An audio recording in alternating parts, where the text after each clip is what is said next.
de una forma, de otra forma, ya no sé cómo hemos hablado tanto de esos dos elementos, pero eso es lo que nos corresponde, tratar de entender cómo ese oxígeno logra llegar a los tejidos y cómo ese dióxido de carbono sale de los tejidos para ser expulsado. Hoy vamos a hablar de los transportes del oxígeno y también del CO2. Les vuelvo a recordar, si llegan tarde, ¿qué tienen que hacer? Entran, no hablan, cierran su puertica y se sientan. Sencillo.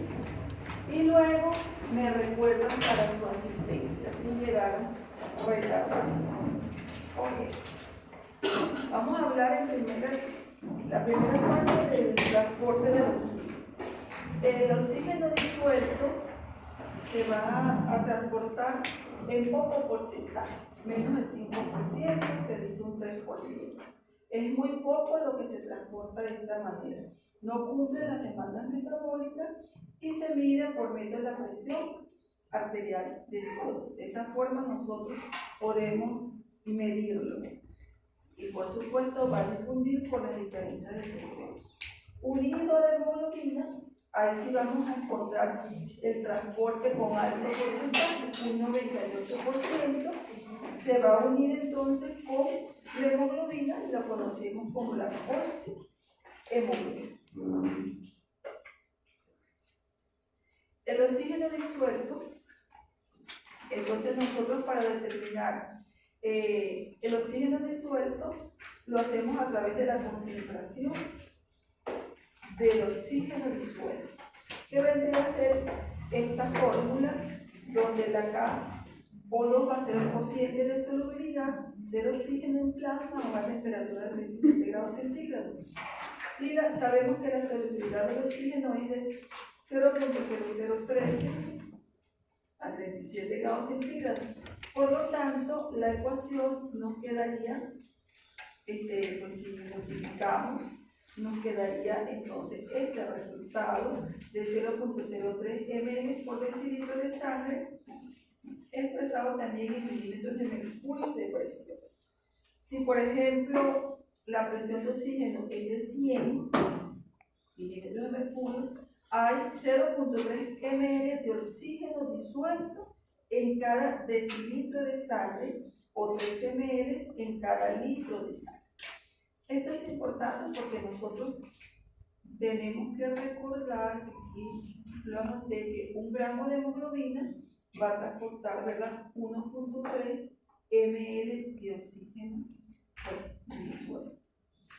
Aquí tenemos la diferencia de la presión, de las diferentes presiones de oxígeno cuando está a nivel arterial, cuando está a nivel venoso, y la diferencia arteriovenosa.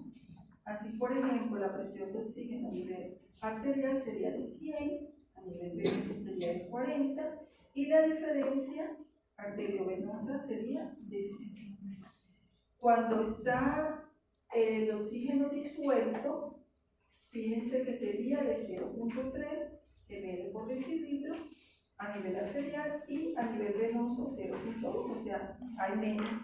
Recuerden que siempre vamos a tener menos concentración de oxígeno a nivel venoso. Y la relación sería de 0.2. ¿Qué más con este gráfico? Bueno, el oxígeno unido de hemoglobina a nivel arterial sería de 19.7, mayor cantidad, y a nivel venoso de 15.2 con una diferencia arteriovenosa de 4 puntos. Entonces, dependiendo en qué área, digamos así, de la circulación esté, en qué lugar esté, si es venoso o arterial, va a haber una diferencia. Y por supuesto va a haber una diferencia entre la relación arterial y venosa. Aquí estamos hablando de estos valores en una persona enfermosa. Acuérdense que cuando hacemos ejercicio, el flujometro, el gasometro, todo lo que hemos dicho, y pues el consumo también. Aquí para recordar nuestra hemoglobina, aquí podemos ver su estructura, que vamos a describir un poquito más adelante. Vemos aquí su grupo E, ¿verdad? Unido ahí en el centro, en el núcleo con el hierro, y sus cadenas alfa y beta. Y aquí tendríamos la estructura de B, ¿verdad? Pero bueno, digámoslo en texto, la hemoglobina actúa como un vehículo, ¿verdad? Es el que va a transportar a ese oxígeno en los capilares pulmonares y de los capilares pulmonares, perdón, lo va a llevar hacia los tejidos. Pero no solamente transporta el oxígeno, también transporta el CO2, también transporta el monóxido de carbono, etc. Es un tetrámetro de 68 KD. La hemoglobina es una proteína del glóbulo rojo, como ustedes ya bien saben, compuesta por globina y 4 grupos M, como lo vimos en la imagen anterior. El grupo hemo está constituido por 4 núcleos pirólicos que tienen un núcleo central de hierro. Entonces aquí tendríamos los 4 núcleos y el núcleo central, nuestro hierro. En vista que el oxígeno se transporta unido a la hemoglobina en esa forma, de F por 2 más positivo, allí, y cada molécula de hemoglobina tiene 4 iones de hierro. Cada molécula de hemoglobina transporta 4 moléculas de oxígeno en forma de un compuesto lábil, que es la oxihemoglobina. Entonces, tenemos nuestra hemoglobina con sus 4 partes, digámoslo así, que nos permite unir en cada partecita como una molécula de oxígeno, ¿no?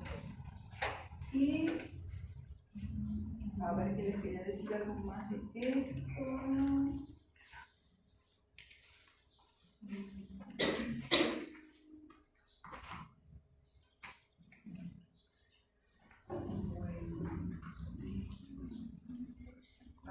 Aquí lo tengo. Unido entonces al hierro de tipo ferroso en uniones que se dicen que son más laxas, y unido al hierro férrico, que es el que tiene el número 3, en uniones más fuertes. Entonces esta es una unión, ¿verdad?, un poco más lábil, que permite que se pueda separar quizás más fácilmente. Entonces decíamos anteriormente que 1 gramo de hemoglobina lleva 1.3 ml de oxígeno. Este numerito también se lo tiene que aprender. Y en el estado R tiene 150 veces más actividad por el oxígeno que en el estado T, que nos hacía mención aquí la traducción del grupo.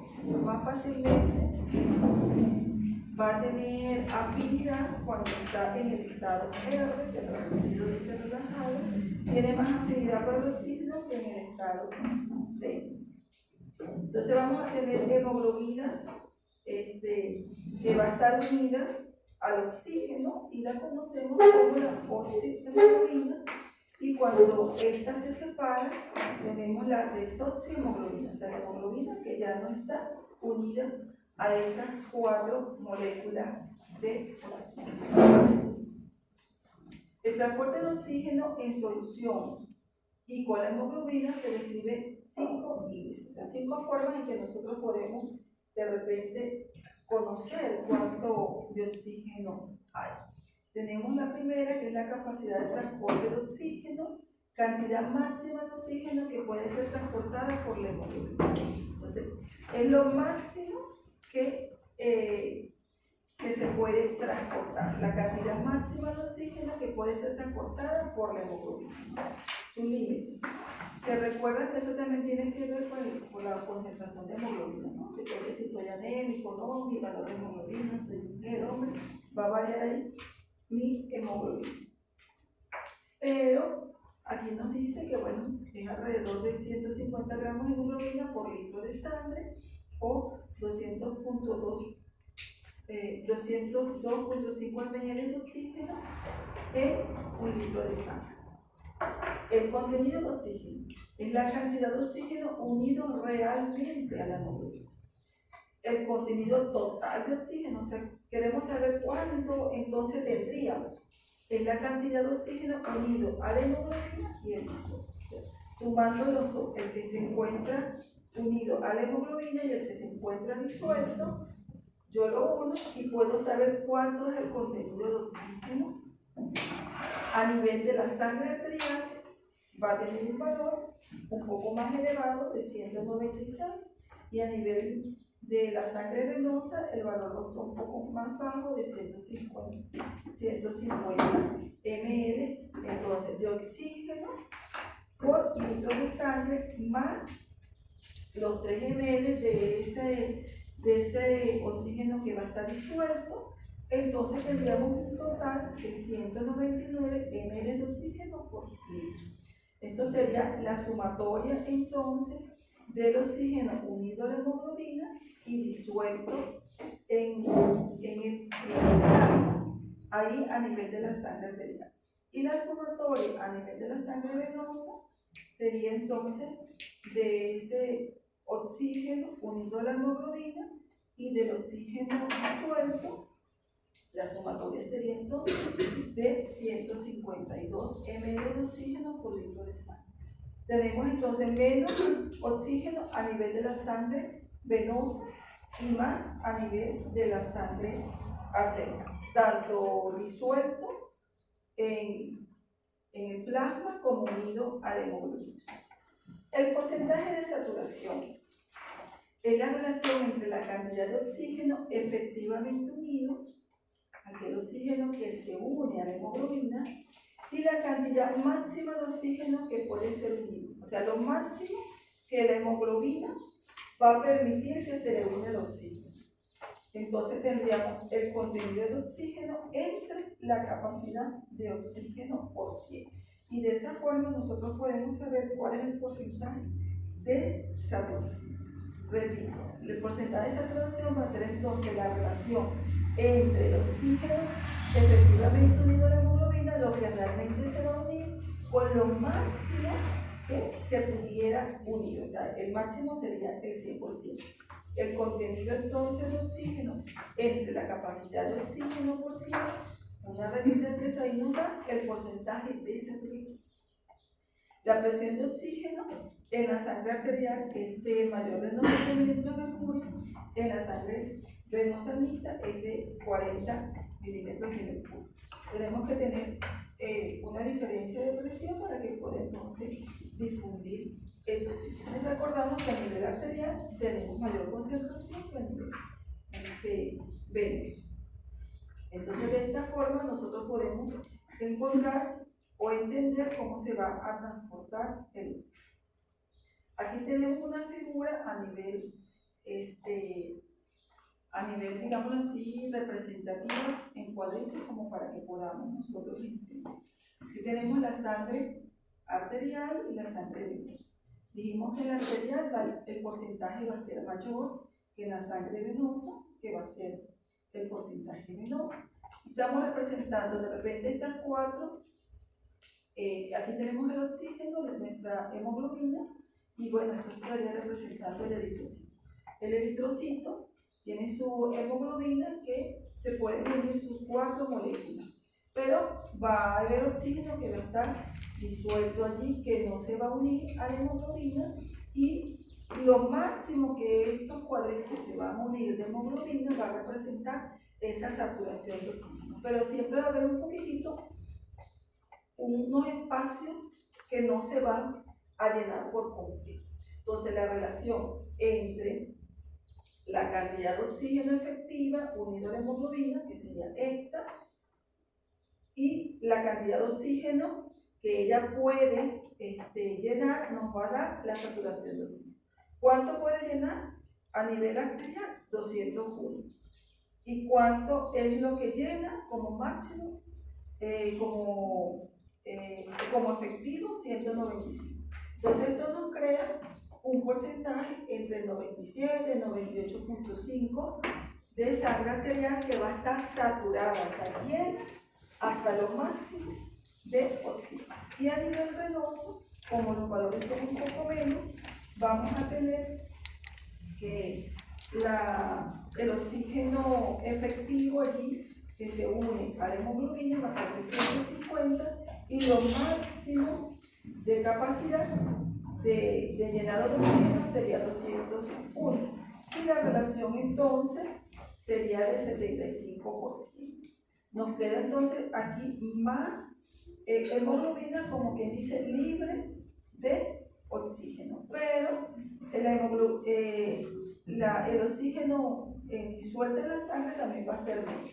Recordemos que el oxígeno disuelto y unido a la hemoglobina en la sangre venosa va a ser menos. Por eso nuestra saturación va a tener valores diferentes a nivel de la sangre arterial y la sangre venosa. La curva normal de disociación de la hemoglobina. Quizás este concepto ya lo conocen, no estoy segura que tanto lo hemos entendido porque lo aprendemos, se nos olvida a la derecha, a la izquierda, se disocia, se une, bueno, no es tan difícil, pero tenemos que lograr entenderlo. Entonces tenemos una curva que va a permitir o que nos va a representar cuando la hemoglobina suelta el oxígeno, porque se necesita. Y cuando la hemoglobina no quiere soltar el oxígeno, lo tiene ahí retenido, ¿verdad? O sea, hay factores que van a favorecer que lo suelte y factores que van a favorecer que se quede unido ahí. Se construye sometiendo muestras de sangre a presiones de oxígeno creciente, manteniendo constante la temperatura. La temperatura es de 37 grados centígrados y la presión arterial de CO2 la vamos a tener en 40. Luego se mide la cantidad de oxígeno unido a la hemoglobina a distintas presiones. En distintas presiones, ¿qué va a pasar con esa afinidad? Y se dibuja en un gráfico con la saturación en la ordenada y la presión en las abscisas. Y así tenemos nuestra curva. El porcentaje de saturación de la hemoglobina hace referencia a los sitios de unión disponibles que están ocupados por el oxígeno. Ya más o menos estamos entendiendo ese porcentaje de saturación. Si todos los sitios de unión de las moléculas de hemoglobina están ocupados por el oxígeno, estaremos hablando que la sangre estaría oxigenada en un 100%. Pero sabemos que alcanza más o menos un 98, 97 puntos tanto por ciento. Refleja también las propiedades de la molécula de hemoglobina y su afinidad por el oxígeno. Esto es lo que vamos nosotros a tratar de entender en esa curva. Tiene forma de desectante en la cual se distingue una porción dependiente pronunciada que corresponde a las presiones de oxígeno más bajas, menores de 60 milímetros de mercurio, y una zona aplanada en relación con las presiones de oxígeno por encima de 60, o sea, mayor de 70 miligramos de mercurio. Entre estas dos porciones existe una zona de transición ubicada alrededor entre 60 y 70 milímetros de mercurio de presión de oxígeno.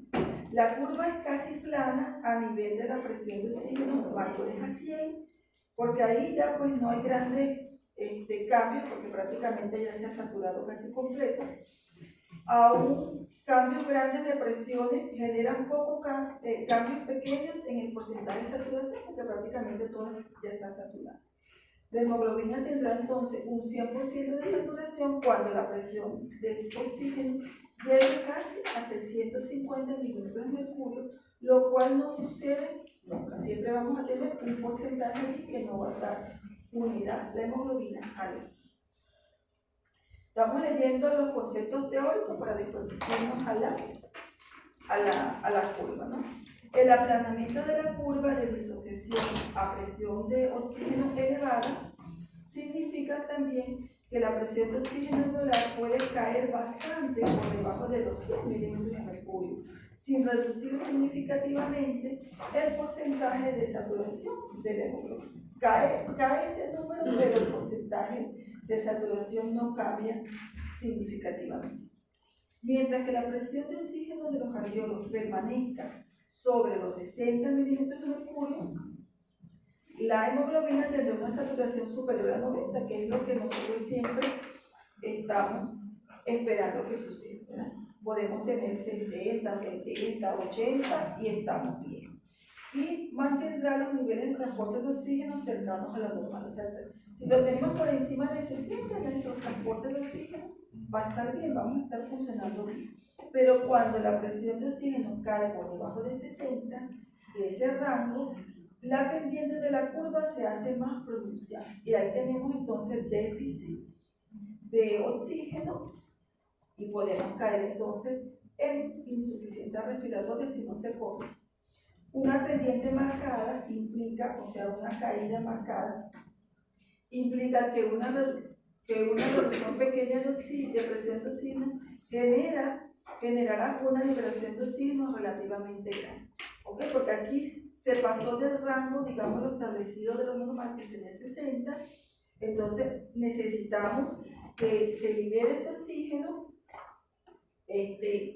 grandemente para que nuestra saturación logre quizás no descompensar, ¿no? Entonces, esa es la forma del organismo poder establecer allí una relación adecuada. Entonces, aquí tenemos nuestra curva, aquí tenemos la saturación de la hemoglobina que va desde 0 a ese 100%. Decíamos que ya cuando llegue aquí al 90% ya está bastante saturada y los cambios no van a ser muy significativos en cuanto a la presión, ¿verdad? Aquí llegamos al 100%. Tenemos aquí entonces la sangre oxigenada que sale de los pulmones y esta parte de la curva tenemos la sangre reducida que viene, reducida que vuelve desde los tejidos. Entonces tenemos nuestro porcentaje de saturación y nuestras diferentes presiones de oxígeno. Entonces tenemos nuestro corte de 60, y aquí estaríamos nosotros en equilibrio, ¿verdad? 60 de presión de oxígeno, nuestra concentración de oxígeno estaría por encima, ¿verdad? Por encima, la saturación estaría por encima de los 80 y estaríamos nosotros bien. Pero ¿qué pasa cuando esos valores caen o aumentan? Entonces ahí viene la hemoglobina tratando entonces de retener oxígeno o de liberar. Tenemos aquí otra forma de poder interpretar. Aquí tenemos el porcentaje del B50, que es la saturación de la hemoglobina al 50%. Digámoslo, a la mitad de su 100%, que sería lo máximo, que no lo alcanzamos. Dijimos que alcanzamos alrededor de un 97, 98%. Entonces aquí tenemos la forma simultánea de cooperativismo. Afinidad de la hemoglobina por el oxígeno aumenta progresivamente a medida que la presión de oxígeno en la sangre aumenta. Aumenta la presión de oxígeno en la sangre, aumenta pues también esa afinidad. Aumenta aquí, aumenta la afinidad. La zona de la meseta, que sería esta, aquí estaríamos representando la A, que sería lo arterial, y la B, que sería lo venoso. Entonces, esta zona de la meseta, de la curva, ¿verdad?, que se presenta como una meseta, es la zona de carga de los pulmones. Aquí es donde la presión arterial de oxígeno está por encima de 60, que dijimos que es nuestro corte de regresa. Por encima de 60 tenemos aquí nuestra representación en la curva de nuestra meseta, que estaría representando entonces una presión de oxígeno por encima de 60. Ahí tenemos, porque aquí tenemos bastante oxígeno. En cambio, esta parte de la curva, donde estamos representando la parte venosa, es la zona de máxima pendiente de la curva, la zona de máxima pendiente de la curva, que va a representar la zona de descarga, donde se está liberando entonces el oxígeno a los tejidos. Entonces la zona de máxima pendiente es la zona de descarga del oxígeno a los tejidos, donde la presión de CO2 va a estar por debajo de 60. ¿Okay? O sea, por encima de 60 estamos en la zona de la meseta de la carga, donde se está cargando la hemoglobina de oxígeno bastante, no alcanza el 100%, pero llega a un 97, 98%. Y está por encima de 60 milímetros de mercurio. Cuando está en la zona de la pendiente, en la zona de descarga a nivel venoso, la presión de oxígeno está por debajo de 16. Y aquí tenemos entonces nuestro porcentaje de saturación de la hemoglobina al 50%. Donde la presión, si vemos aquí más o menos el numerito, nos va a corresponder a un 27%. Este numerito también se lo tienen que aprender. Entonces, la curva de disociación de la hemoglobina, tenemos la parte arterial, la parte venosa, nuestra presión de 50% de saturación, tenemos nuestra presión parcial de oxígeno necesaria para saturar el 50% de la hemoglobina, con una presión de ¿cuánto? De 27. ¿Okay?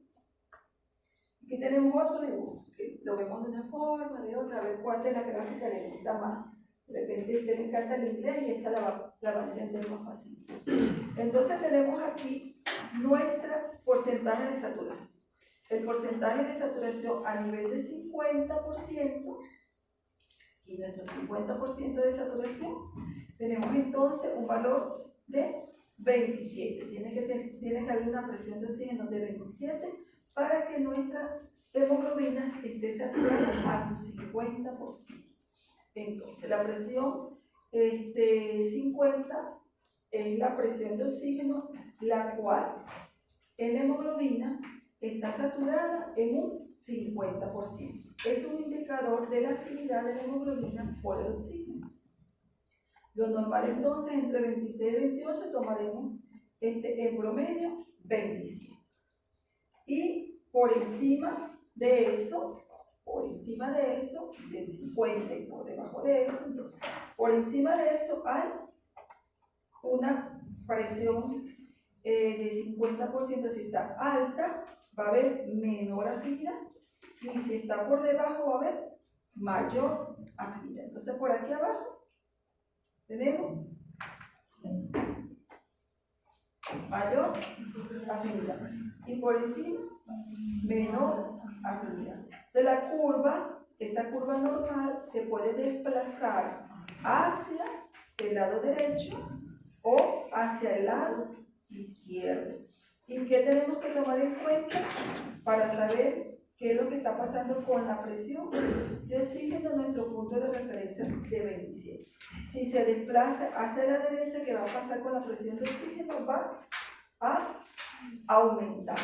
Si se desplaza hacia la izquierda, ¿qué va a pasar con nuestra presión de oxígeno? Va a disminuir. Entonces, si se desplaza hacia la derecha, aumenta por encima de ese valor que dijimos que es de 27. Y aquí tendríamos, por ejemplo, un 40% de presión de oxígeno en mililitros de mercurio. Y se desplaza hacia la izquierda, el P50, entonces podríamos hablar aquí en este porcentaje, en esta ubicación de la curva, un 10, de las 10 mililitros de mercurio de presión de oxígeno. El ejercicio aumenta la actividad metabólica. La presión de oxígeno aumenta, ¿verdad? La curva se desplaza entonces a la derecha porque necesitamos más oxígeno. La hemoglobina disminuye. Si la hemoglobina disminuye la afinidad por el oxígeno se descarga fácilmente en el músculo. Y esto es lo que pasa. Como el organismo necesita más oxígeno, entonces ¿qué hace la curva? Se desplaza ¿hacia dónde? Hacia la derecha, para que su afinidad disminuya y se libere, porque el oxígeno está siendo muy requerido porque estamos haciendo ejercicio. Entonces, esto sería la interpretación con el ejercicio. Y aquí tenemos entonces los factores que pueden desplazarnos, ¿verdad? De ese P50 de lo normal, que habíamos dicho que era 20, 7 en positivo. Hacia la derecha se desplaza entonces, incremento hacia la derecha. ¿Qué va a pasar? ¿Qué factores van a disminuir la afinidad? El aumento de la temperatura, el aumento de la presión de CO2, el aumento del 2,3 difosfoglicerato y la disminución del pH. Cualquiera de estos factores va a desplazar la curva hacia la derecha, ¿verdad? Va a disminuir la afinidad porque el organismo necesita más oxígeno. Entonces, como necesita más, ¿qué hace la hemoglobina? Lo suelta, lo libera porque se necesita. Disminuye su afinidad. Pero ¿qué pasa cuando cuando la curva se desplaza hacia la izquierda?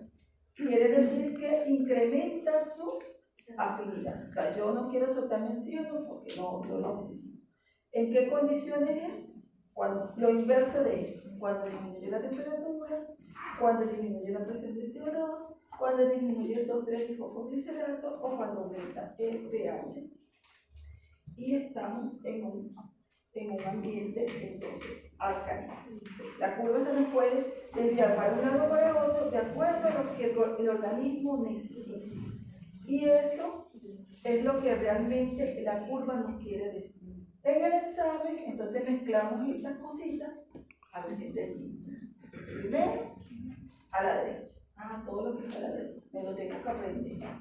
Todo lo que está a la izquierda, me lo tengo que aprender. ¿Cuál es lo normal? Mi 27 me lo tengo que aprender. ¿Cuál es mi presión de referencia? 60. De oxígeno, la presión parcial de oxígeno, 60, mi punto de referencia. Mi 50% de afinidad me lo tengo que aprender. ¿Qué pasa cuando incrementa? ¿Qué pasa cuando incrementa el P50?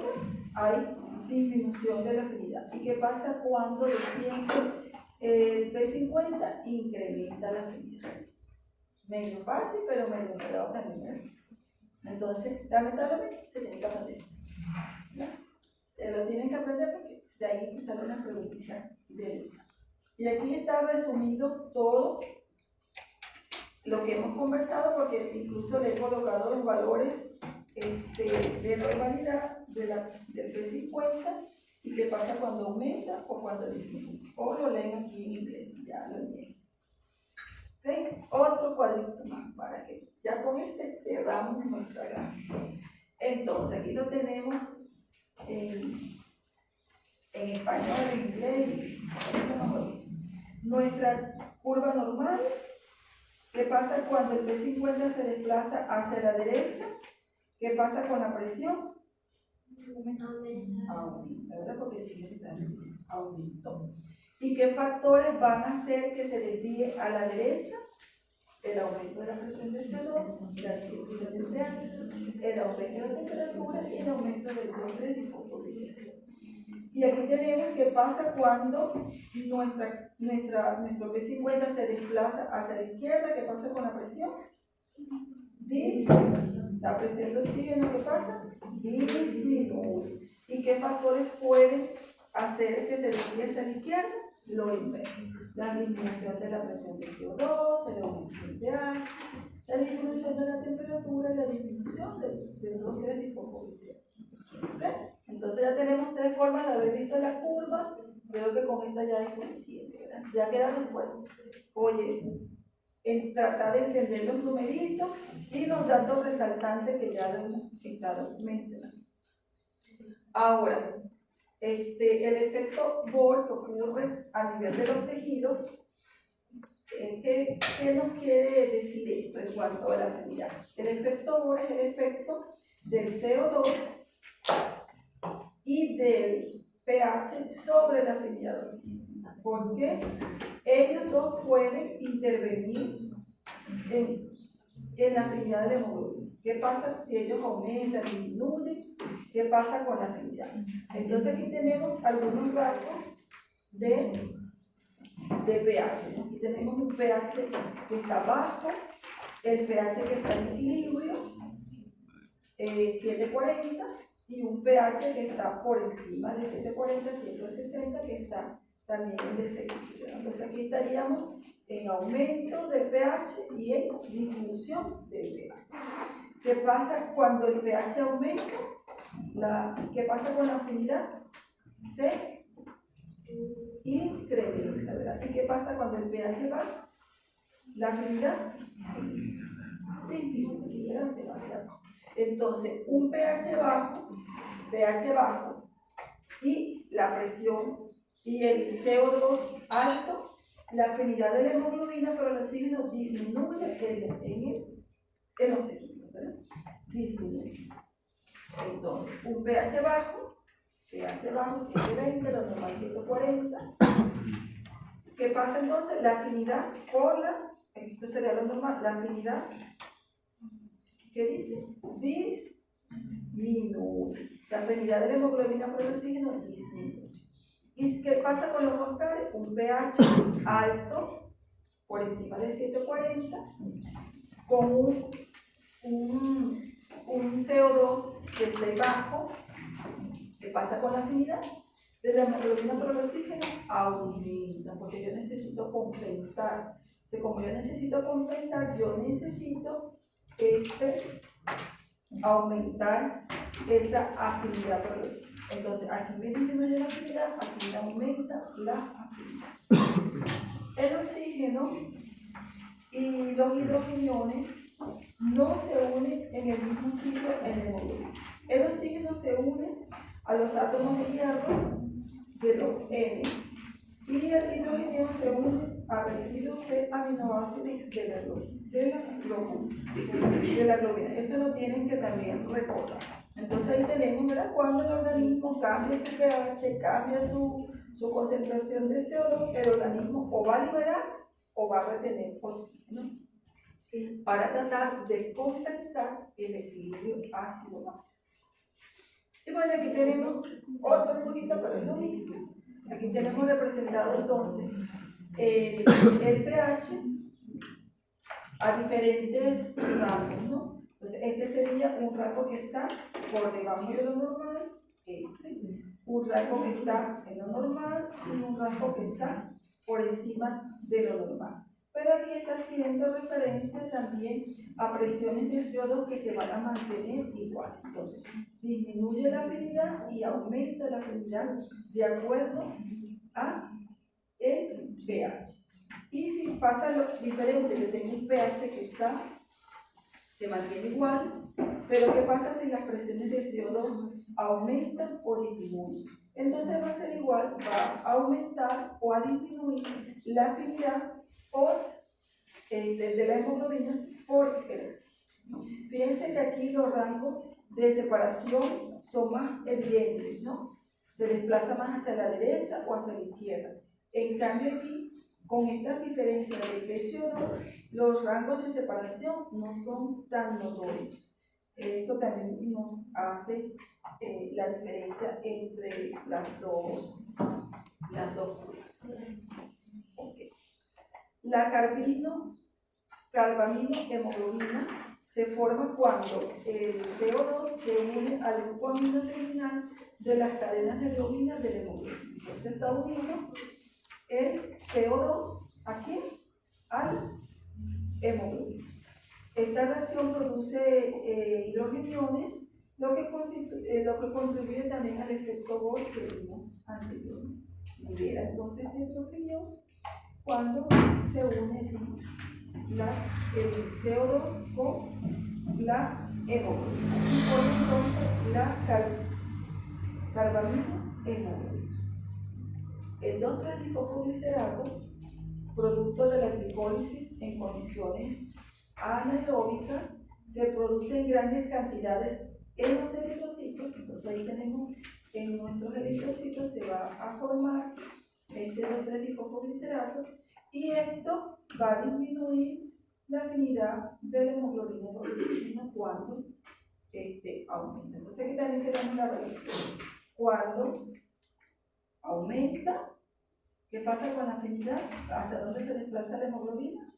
En la curva de disociación hacia la izquierda.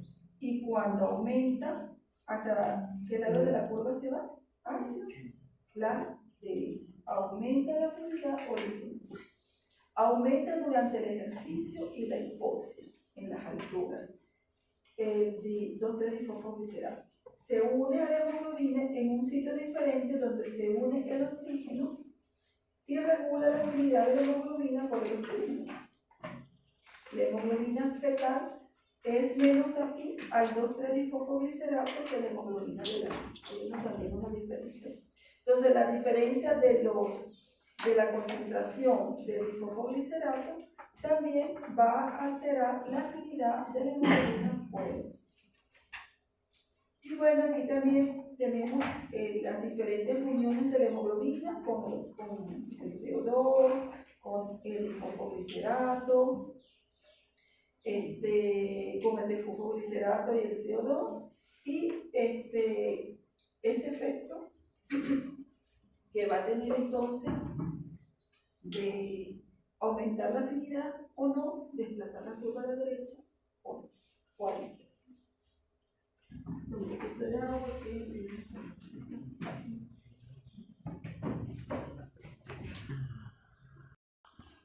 Bueno, y aquí tenemos una curvita en caso de anemia. En la anemia disminuye la concentración de hemoglobina.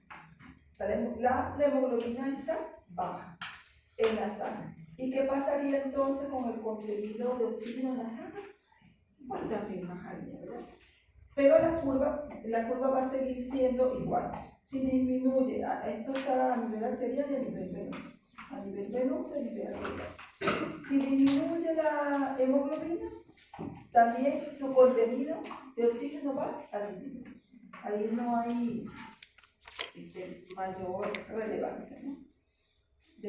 Dificultad, perdón, de entender. Y ahora, ¿qué pasa con el monóxido de carbono? El monóxido de carbono se une a la hemoglobina y forma la carboxihemoglobina. Entonces, la hemoglobina es un transportador no solamente del oxígeno, ¿verdad? Del CO2, dijimos, del monóxido de carbono, se une a varias, lleva, ¿no? Un transporte colectivo, lleva todo, lleva varias cosas. Entonces, cuando se une al monóxido de carbono, forma lo que conocemos como la carboxihemoglobina. La afinidad por la hemoglobina, por este monóxido de carbono, es altísimo. Ya lo habíamos comentado en unas clases anteriores. Es 200 veces más que por el oxígeno. Tiene más afinidad de unirse la hemoglobina por el monóxido de carbono 200 veces más que por el oxígeno. Ya lo habíamos comentado. Y por el CO2, ¿ok? Pero nos transporta bastante oxígeno, 97, 98%. Desplaza entonces la curva a la izquierda. Pasa que la hemoglobina que habíamos dicho que estaba unida, ¿verdad? Y la hemoglobina en estado que habíamos dicho allí de mayor afinidad y menos afinidad, esto va a estar allí representado también en la curva. En personas normales, el CO2 puede llegar a ocupar, el monóxido de carbono puede llegar a ocupar el 1 al 2% de la hemoglobina. Y fíjense qué pasa con los fumadores. En los fumadores ese porcentaje aumenta más. Hay más ocupación de la hemoglobina por el monóxido de carbono. O sea que tenemos nuestra curva, aquí a cuánto se satura allí, al 50% ya está totalmente saturada de monóxido de carbono, y si se desplaza hacia la izquierda, entonces la presión de oxígeno va a disminuir. Recordamos entonces que se une y se llama carboxihemoglobina y que su afinidad de la hemoglobina por esta molécula va a ser 200 veces mayor que la del oxígeno.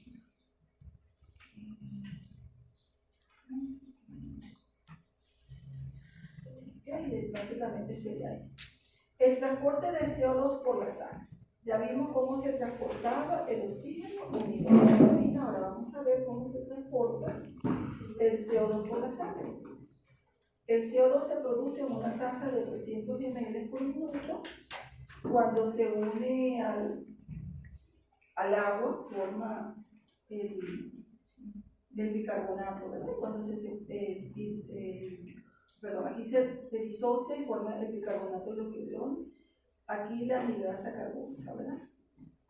Se transporta principalmente de tres formas: en solución o disuelto, que va a representar el 5%, unido como bicarbonato, que sería en un 90%. Entonces, ¿en qué porcentaje mayor se va a transportar el oxígeno? Unido o en la forma de bicarbonato. Esa es la forma en que el CO2 se va a transportar en mayor porcentaje en la sangre. Y unidos a compuestos carbamínicos que forman entonces la carbamino-hemoglobina en un 5%. Y también de otra forma de transporte sería unido aquí, ¿verdad? Formando el carbonato y el ácido carbónico, que tenemos acá. Entonces, unido, suelto, unido con el agua y forma el ácido carbónico, o unido a los hidrogeniones, ¿verdad? Y formando aquí el bicarbonato. Pero de todas las formas de transporte, ¿cuál es la forma que tiene cuál de las formas tiene mayor porcentaje de transporte? ¿En qué porcentaje mayor se transporta el CO2? Como bicarbonato, ¿verdad? Entonces, el 90% de nuestro CO2 se transporta en forma de bicarbonato. Y de allí unos porcentajes menores disuelto, un 5%, y unido a la hemoglobina, un 5%.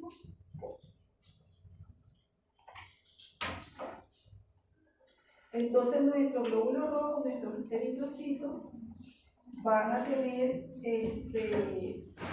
los encargados de transportar el oxígeno y el dióxido de carbono.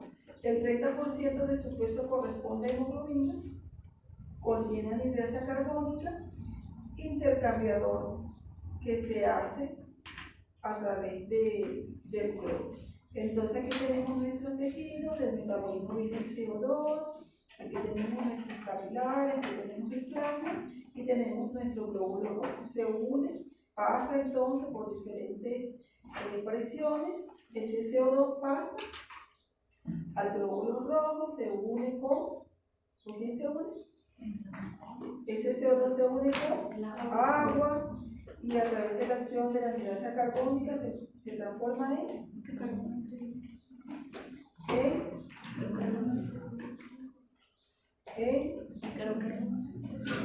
y luego se va a separar, bueno, ya lo dijimos acá, ácido carbónico, ácido carbónico, y luego se separa en ácido carbónico y luego se separa en hidrogeniones y ahora sí bicarbonato, ¿verdad? Que con ese intercambiador que es el cloro puede entonces salir del eritrocito y un porcentaje se va a unir de esos hidrogeniones, también se unen a la hemoglobina. Entonces, digamos que la hemoglobina transporta varias cosas: oxígeno, CO2, monóxido, hidrogeniones. Es un transportador de muchas cosas. Entonces, aquí tenemos qué pasa entonces con el metabolismo allí, del transporte del CO2 cuando sale del metabolismo tisular de las distintas formas en que se une, se disocia y cómo se está transportando. Entonces aquí lo vemos disuelto, ¿verdad? Disuelto, no está unido a nada, aquí unido al agua, aquí en la unión con el bicarbonato Y aquí ya separado los hidrogeniones, un hidrogenio se separa y forma entonces el bicarbonato. Y sale por intercambio con el cloro. El transporte de CO2 en la sangre, entonces tenemos aquí las diferentes formas en que podemos encontrar nuestro CO2 en la sangre, como dice aquí.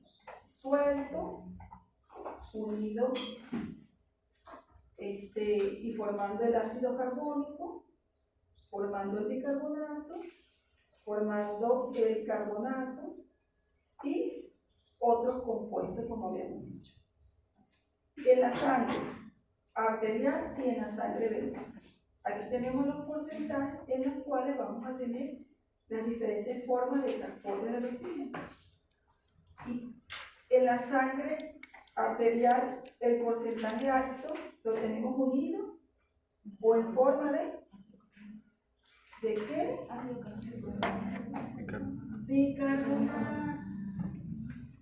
Acuérdense que ácido carbónico tiene 2H2. Este tiene un solo hidrógeno. Ok, entonces en forma de bicarbonato dijimos que en la sangre se transporta en un 90%. Un 5% disuelto en forma de CO2 y un 5% en otros compuestos. ¿Y qué pasa en la sangre venosa? Cambian un poquito los porcentajes. Tenemos disuelto 2.8. 2.8 a nivel de la sangre venosa en forma disuelta. Y unido al bicarbonato o en forma de bicarbonato, ¿cuánto? 46. Disminuye, ¿verdad? La forma. ¿Y qué otro compuesto, en qué otra forma lo podemos encontrar? En otro compuesto de forma de carbamida. Entonces aquí tenemos 48%, lo vamos a tener a nivel de la sangre arterial y a nivel de la sangre venosa 52%. Y así sumando el 48 con el 52 nos da nuestro 100% de las formas de transportar el oxígeno. Las diferentes formas de transportarse son estas: disuelto, en forma de ácido carbónico, en forma de bicarbonato, que es el mayor porcentaje, tanto a nivel venoso como a nivel arterial. Y en la sumatoria de las diferentes formas como él se puede transportar, el CO2 nos forma que a nivel de la sangre arterial, el 48%, y a nivel de la sangre venosa, que hemos dicho que siempre va a haber más CO2 en la parte venosa, vamos a tener un 52% y suma un 100%. ¿Entendió ahora? Listo. No es que yo le pregunte otra vez, le pongo ácido carbónico, bicarbonato, entonces se van a confundir. ¿Ya? Y aquí, como para que no se nos olvide, gráficos también. Entonces, el total del CO2, la forma de transporte a nivel arterial y a nivel venoso. Aquí tenemos en forma de carbamino, en forma de bicarbonato, se transporta en mayor porcentaje en forma de bicarbonato y disuelto en el plasma, que sería este colorcito. Entonces, esto sería a nivel venoso, perdón, a nivel arterial y a nivel venoso. La sumatoria de los dos me da el 100% del transporte del CO2. Y aquí, bueno, los diferentes valores: 21% en forma de carbamino, 69, pero decimos 70 para redondearlo allí, más fácil el número, 70% en forma de bicarbonato y 10% en forma disuelta.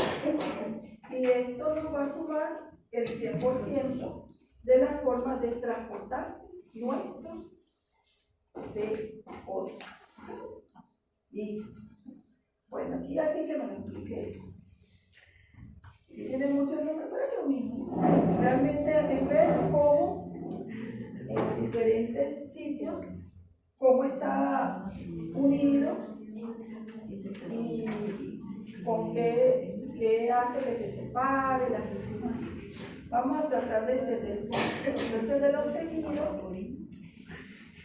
tejidos viene el CO2, ¿verdad?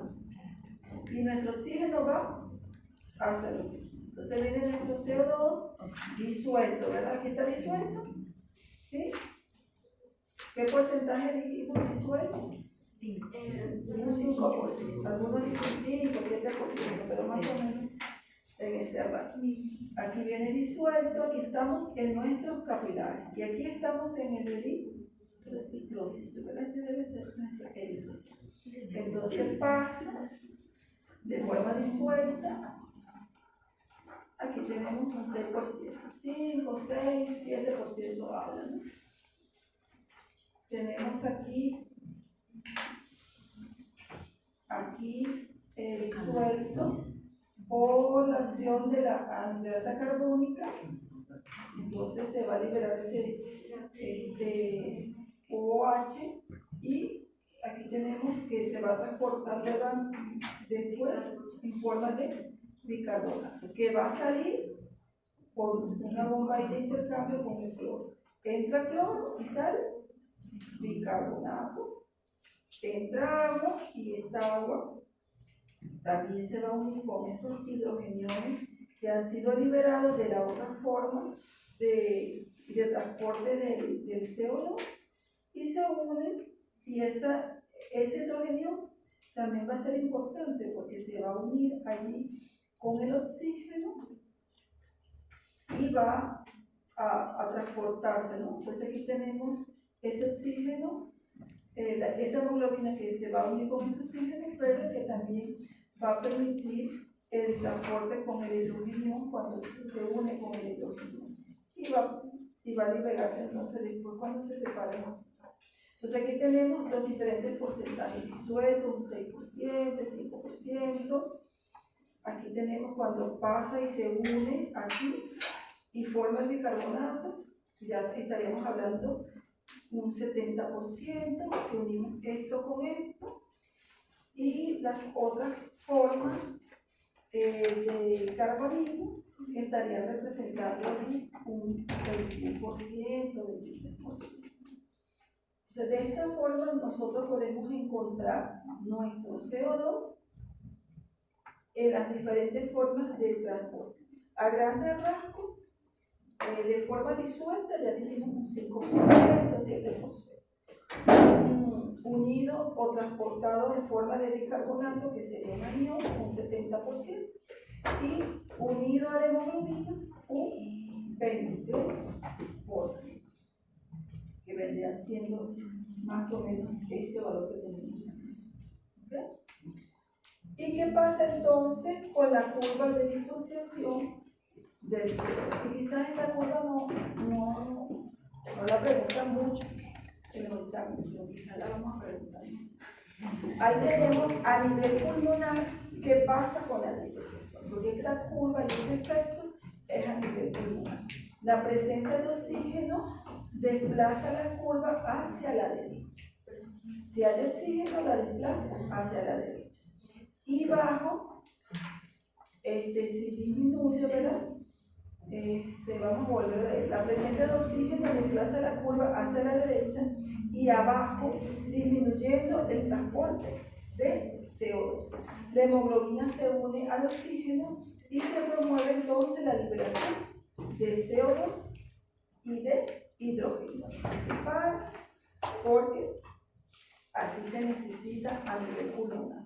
A nivel del pulmón, ¿qué se necesita? Que se salga el CO2, ¿verdad? Se necesita liberar. Entonces aquí vamos a ver, tratar de interpretar la relación entre la presión de CO2, y pues a nivel de la sangre total, el contenido arterial de CO2, que sería esta parte de la curva.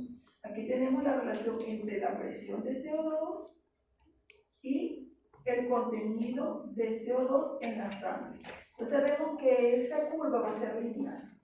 A medida que aumente uno, aumenta el otro. No hay mayor complicación. Para una determinada presión de CO2, para una determinada cualquier presión de CO2 de esta, el contenido de CO2 en la sangre aumenta. Si aumenta esto, aumenta acá. Esta curva es un poco más sencilla de entender en ese sentido. Si aumenta la presión de CO2, va a aumentar el contenido de CO2 en la sangre. Y aquí tenemos esta partecita que vendría siendo esa diferencia que hay a nivel arterial y a nivel venoso. Entonces aquí nos la pone la gráfica solamente para que entendamos esto.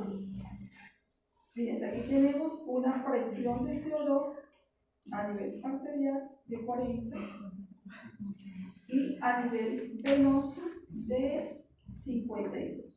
Entonces aquí estarían por fuera del rango de normalidad. Esa diferencia de presión es pequeña, pero tiene un gran impacto en la separación. En la separación de la hemoglobina por erosia. Bueno, básicamente sería esto con la curva. Entendiendo entonces que a medida que aumenta la presión de CO2, aumenta el contenido de CO2 en la sangre. Y aquí tenemos una curva que nos está analizando las dos. Nos está analizando el contenido de oxígeno y el contenido de CO2 a diferentes presiones. ¿Qué pasa a nivel venoso y qué pasa a nivel arterial cuando hay cambio de esas concentraciones? La sangre contiene mucho más CO2 que oxígeno. Eso ya les hemos dicho. La curva para el CO2 es mucho más lineal, en comparación, ¿verdad?, con la de oxígeno.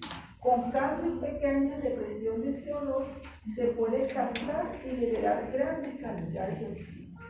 Hay cambios, fíjense que la diferencia entre la parte arterial y la parte venosa, pequeños cambios, fíjense que hay pequeñita separación. Y aquí ustedes ven en el oxígeno una separación mayor, ¿verdad? Estas pequeñas separaciones van a tener grandes impactos. Con cambios pequeños de PCO2, aquí miren, cambio un poquitico la PCO2, si yo elevo esto hasta acá y esto también 40 y el otro sería más o menos, póngale 47, esas diferencias de presión que son pequeñas favorecen liberaciones grandes de CO2, o sea que salga bastante CO2 del cuerpo. Y relaciones aquí tienen que ser más grandes de oxígeno, diferencias más grandes de presiones de oxígeno a nivel venoso y a nivel arterial. Estas separaciones son más grandes, tienen que ser más grandes para que favorezca la liberación del oxígeno. Entonces, ¿qué nos dice? La capacidad de transporte de la sangre para el CO2 es mucho mayor que para el oxígeno, y a mayor pendiente y linealidad de la curva de CO2 permite al pulmón eliminar grandes cantidades de oxígeno de la sangre con pequeñas diferencias de presión parcial de gas. Pequeñas diferencias de presión de gas me van a permitir liberar bastante oxígeno a nivel de la sangre arterial y la sangre venosa, a diferencia del oxígeno, que necesita una diferencia mayor de presión para que pueda tener ese efecto. Bueno, aquí de esta forma hemos tratado de entender un poco este tema del transporte de oxígeno, cómo va el oxígeno de nuestros queridos alveolos hasta los